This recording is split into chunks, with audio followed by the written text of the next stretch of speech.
તો જો તમારું ઘર નકારાત્મક ઉર્જાથી ભરેલું હશે તો તમને એવા ખાસ લક્ષણો જોવા મળશે જેની પરથી તમે જાણી શકશો કે તમારા ઘરની અંદર હકારાત્મક ઉર્જા છે કે નકારાત્મક.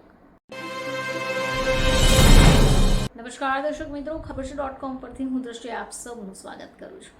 દર્શક મિત્રો, આપણા ઘરોમાં સકારાત્મક ઉર્જાનો સંચાર હોવો ખૂબ જરૂરી છે. જો ઘરની અંદર નકારાત્મક ઉર્જાનો વાસ થઈ જાય તો આપણને ઘણી બધી સમસ્યાઓ સતાવતી હોય છે. હવે આપણે જાણવું પડશે કે આપણા ઘરમાં સકારાત્મક ઉર્જાનો વાસ છે કે પછી નકારાત્મક ઉર્જાનો વાસ. તો જો તમારું ઘર નકારાત્મક ઉર્જાથી ભરેલું હશે તો તમને એવા ખાસ લક્ષણો જોવા મળશે જેની પરથી તમે જાણી શકશો કે તમારા ઘરની અંદર હકારાત્મક ઉર્જા છે કે નકારાત્મક. તો ઇલેક્ટ્રોનિક વસ્તુઓ ઇલેક્ટ્રિસિટી ઉપર ચાલે છે, એટલે કે ઇલેક્ટ્રિક વસ્તુઓ એનર્જી પર ચાલે છે. હવે આવી સ્થિતિમાં ઘરના વિદ્યુત ઉપકરણોનું વારંવાર તૂટવું એ સૂચવે છે કે તમારા ઘરની ઉર્જા ખોરવાઈ રહી છે. વિદ્યુત એટલે ગતિશીલ ઉર્જા. હવે આનો અવરોધ નકારાત્મકતા દર્શાવે છે. જો ઘરમાં નકારાત્મક ઉર્જા હશે તો ઘરમાં કોઈને પણ તમને હાજરી અનુભવાશે, ખાસ કરી રાત્રિ દરમિયાન. તમને હંમેશા એવું લાગશે કે તમને કોઈ જોઈ રહ્યું છે અથવા અંધારામાં તમને પડછાયો દેખાશે.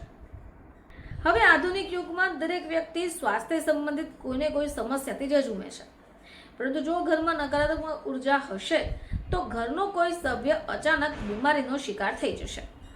ઘણી સારવાર થશે પરંતુ સ્વસ્થ નથી થઈ શકતો. આ એક મોટો સંકેત છે કે ઘરમાં નકારાત્મક ઉર્જા હોઈ શકે.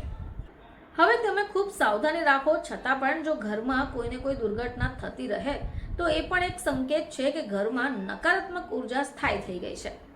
ખાસ કરી આગ લાગવાની ઘટના અથવા ઘરનો કોઈ સભ્ય વારંવાર બીમાર થતો હોય. હવે દરેક દિવસો સરખા નથી હોતા.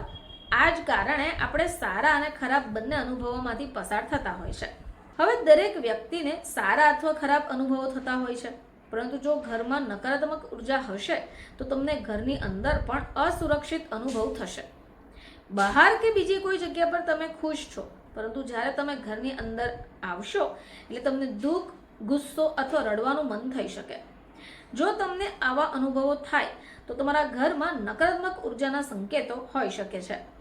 દર્શક મિત્રો, વાસ્તુશાસ્ત્ર અનુસાર જો કોઈ વ્યક્તિના ઘરમાં નકારાત્મક ઉર્જા ભરી હશે તો તેમના જીવનમાં આવા પ્રકારના અવરોધો આવી શકે. ફરીથી તમારી સમક્ષ હાજર થઈશું. ત્યાં સુધી જોતા રહેજો ખબરછે.com.